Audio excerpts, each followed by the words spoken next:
When I was pregnant with my firstborn, at a client dinner, my boss asked me in front of everyone why I was being so hormonal. One time my boss threw a stapler at me. My boss sent me a nasty email while I was in the delivery room right after my first child was born. Have you ever wondered how your boss could be such an asshole? Like how someone could elevate to their position of power while being so emotionally incompetent? In this video, I'm going to walk you through from a psychological standpoint how that happens, and I'll give you some tips that I use with my executive coaching clients to help them deal with authority figures that are harsh, angry, aggressive, out of control, and socially inept.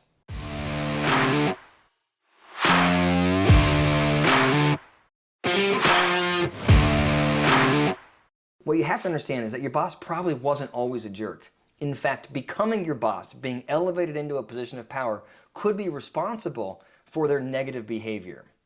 Researchers have shown that the part of your brain that's responsible for empathy, responsible for understanding your impact on others, and identifying the experiences of those around you, that part of your brain can be corrupted by power. And this was shown in a really famous study called the Cookie Monster study by Warden and Kelter back in 1998. What Warden and Kelter did was they brought 3 students in at a university and they said, we would like you to write a policy for the university. It's going to take you a couple of hours. And they randomly assigned, of those 3 students, 2 of them to actually write the policy. And the third, that student's job was to watch, to observe the work, and allocate points for the student that had done the best job, contributed the most, right? So they've identified the boss figure. Half hour into the study, Warden and Kelter walk out there and they give a plate of cookies, of 5 cookies. Now, with 5 cookies available, all 3 students can take a cookie, no problem, and they do. But now there's 2 cookies left, so not everybody can have a second cookie. And what they found consistently is that the 2 students that were responsible for actually writing the policy never took a second cookie. But the boss always did.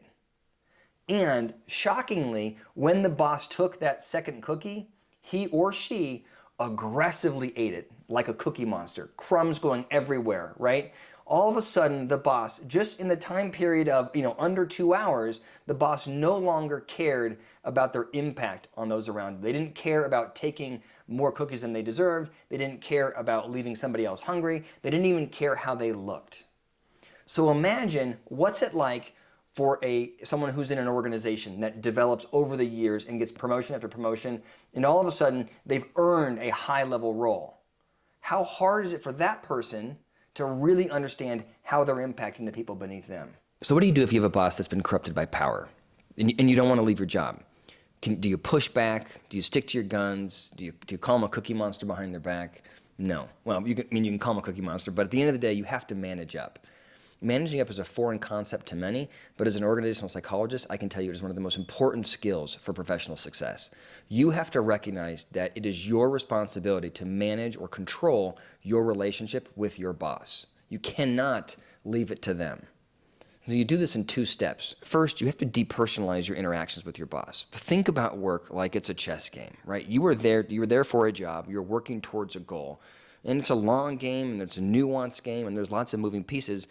But at the end of the day, it's just an activity that you are engaged in. If your boss swoops in and gives you critical feedback, unfair feedback, if they attack you, whatever, recognize that what they are attacking, what they're giving you feedback about, is your performance in the game. And that has got nothing to do with who you are as a person. If you can separate yourself, you are able to be much more objective and thoughtful and strategic in how you respond to your boss, which brings us to step 2. Step 2 is being diligent about understanding what your boss's experience is at work. Figure out what makes him or her tick. What are they anxious about? What pressures are they under? What are their goals? What are their aspirations? And get granular about how do they like to work. Do they want to have a personal relationship with you or a professional relationship with you? In a group setting, do they want to be the center of attention, or do they want to shy away from the social spotlight? How do they like to communicate? Do they want emails or phone calls? What works best for them? And then think about your performance at work. What can you do to adjust your style to make your boss feel as comfortable and supported as possible? If you do that, I guarantee you that the cookie monster in the boss will go away. All of a sudden, your boss will see you as an ally, and they will bend over backwards to support you, because supporting you means that they're ultimately successful. So I hope that's helpful, and I'm sure you all have many stories of crazy bosses.